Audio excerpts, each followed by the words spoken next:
बिस्मिल्लाहिर्रहमानिर्रहीम। विज़डम के प्लेटफॉर्म से मैं हूँ डॉक्टर मोइनुद्दीन आज़ाद और डॉक्टर तलहा हमारे साथ है। मुख्तसर सी वीडियो बनानी है हमने, और वो बात यह है कि एमडी कैट हमारे यहाँ पाकिस्तान में लिया जाता है और इंडिया में जो है वो नीट नाम का टेस्ट लिया जाता है जो कि मेडिकल में एडमिशन के लिए ज़रूरी है। तो मैं चाहूँगा कि आप थोड़ा सा उसके दरमियान कंपैरिजन ड्रा कर दें बड़ी तेज़ी के साथ। अच्छा, इसमें जो सबसे पहला कंपैरिजन हमारे पास आता है वो आता है between the number of students जो वहाँ पे अपीयर हो रहे हैं और जो यहाँ पे हो रहे हैं, and the competition that they undergo. वहाँ पे तकरीबन 20 लाख स्टूडेंट्स जो है ना वो हर साल जो अपीयर होते हैं, और हर साल इसमें बढ़ ही रहे हैं और हर साल वो है, जैसे आबादी बढ़ रही है और जो क्रेज़ मेडिकल का वो हमेशा सही है कि बच्चा पैदा हो तो पेरेंट्स कहते हैं कि डॉक्टर बनाना है, तो वो यहाँ पे भी जैसे इंक्रीज़ हो रहा है वहाँ पे भी इंक्रीज़ हो रहा है। वहाँ पे ये नंबर अगर 20 लाख है तो हमारे पास ये नंबर जो है 2 लाख तक या 1.5 लाख तक तकरीबन होते हैं। तो वहाँ पे जब बच्चे ज़्यादा तो कंपटीशन भी ज़्यादा कंपैरेटिवली होता है। इसके अलावा अगर मैं पेपर के अंदर बात करूँ तो पेपर का जो फॉर्मेट है, अब जो नंबर ऑफ MCQs हैं वो हमारे पास भी 180 हैं, वो उनके पास भी 180 हैं। हाउएवर हमारे पास एक MCQ 1 मार्क का है, उनके पास एक MCQ 4 मार्क का है। हमारे पास नेगेटिव मार्किंग नहीं है। उन बच्चों को जो है नेगेटिव मार्किंग अगर गलत जवाब दिया है तो उस पर -1 होगा। इसके अलावा हमारे पास 5 सब्जेक्ट्स हैं, physics, chemistry, bio, English and logical reasoning.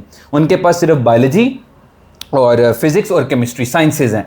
90 MCQs उनके बायोलॉजी के होते हैं और 45 फिजिक्स और केमिस्ट्री के होते हैं। हमारे यहाँ 9 MCQs जो हैं वो ये इंग्लिश के हैं, 9 लॉजिकल रीजनिंग के, 81 जो हैं वो बायोलॉजी के हैं और बाकी 36 करके तकरीबन chemistry and then 30 for physics. तो इस तरह पेपर पैटर्न भी काफ़ी हद तक डिफरेंट है।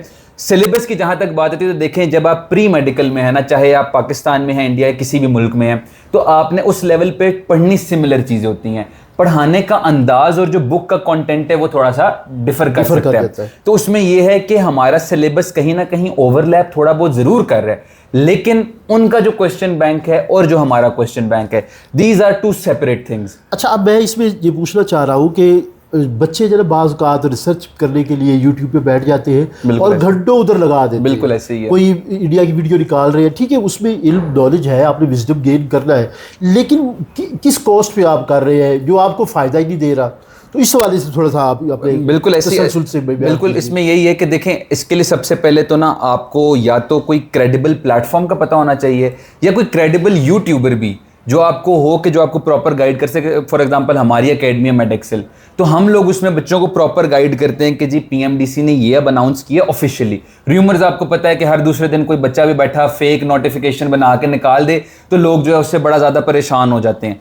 प्रॉपर ऑथेंटिक इन्फॉर्मेशन होना बहुत ज़रूरी है कि जी हमारा क्वेश्चन बैंक क्या है, हमारी लेटेस्ट स्ट्रेटजी और लेटेस्ट अपडेट क्या है और उनका क्या हिसाब किताब है। मेरी यही रिकमेंडेशन है कि देखें, अच्छी चीज़ें ग्रास्प करने में कोई इसमें दो राय नहीं है कि आपको करनी चाहिए, लेकिन as long as it is relevant to you. बच्चे क्या करते हैं कि जी नीट के पेजेस जो हैं, नीट के यूट्यूब चैनल्स जो हैं उनको फॉलो कर लेते हैं। उनके जो सवाल होते हैं, उनका डिफिकल्टी लेवल, अच्छा नीट का जो डिफिकल्टी लेवल है वो हमारे एग्जाम से थोड़ा ऊपर होता है, वहाँ पे कंपटीशन बिल्कुल ऐसे ही, उन्होंने फिल्टर आउट भी ज़्यादा करना है। तो बच्चे वो सवाल देख के साइकोलॉजिकली भी डिप्रेशन में जाते हैं कि यार इतने मुश्किल सवाल तो मुझे आते ही नहीं है। यार जब आपका वो लेवल ही नहीं है, जब मैं अगर MBBS का स्टूडेंट हूँ, मैं जो है कहूँ किसी को कि जी मैट्रिक वाले आप जरा हमारे सवालों का जवाब दो, तो जब लेवल में इतना डिफरेंस है तो वो बेचारा कैसे उसका जवाब देगा। जब क्वेश्चन बैंक डिफरेंट है तो आपको स्टिक करना चाहिए। कॉन्सेप्ट वीक है, लेक्चर हल्का फुल्का ले लो, छोटा सा कोई 1 शॉट रिवीजन मसला नहीं है। उनका क्वेश्चन बैंक फॉलो करने की बिल्कुल ज़रूरत नहीं है। आप अपना टाइम भी वेस्ट करेंगे, आप मेंटली भी डिस्टर्ब होंगे और आप जो साइकोलॉजिकली एक डिप्रेशन में चले जाएंगे कि यार मुझे इन सवालों का जवाब नहीं आता तो मेरी तैयारी ज़ीरो है, चाहे आप MD कैट के हिसाब से बेहतरीन प्रिपेयर्ड हों। तो डॉक्टर तलहा साहब ने जो है ना वो MD कैट और नीट के हवाले से कंपैरिजन कर दिया और आपको बता दिया कि आपने कौन सा रवैया अख्तियार करना है और वक्त को ज़ाये नहीं करना। बाकी इल्म है आप कहीं से भी ले सकते हैं, लेकिन चूँकि वक्त की कमी होती है और आपने बहुत कुछ रिवाइज़ करना होता है, इसलिए इस चीज़ से अवॉइड करना ज़रूरी है। विजडम के प्लेटफॉर्म से फिल वक्त के लिए इतना ही। दोबारा मुलाकात होगी। अस्सलाम वालेकुम।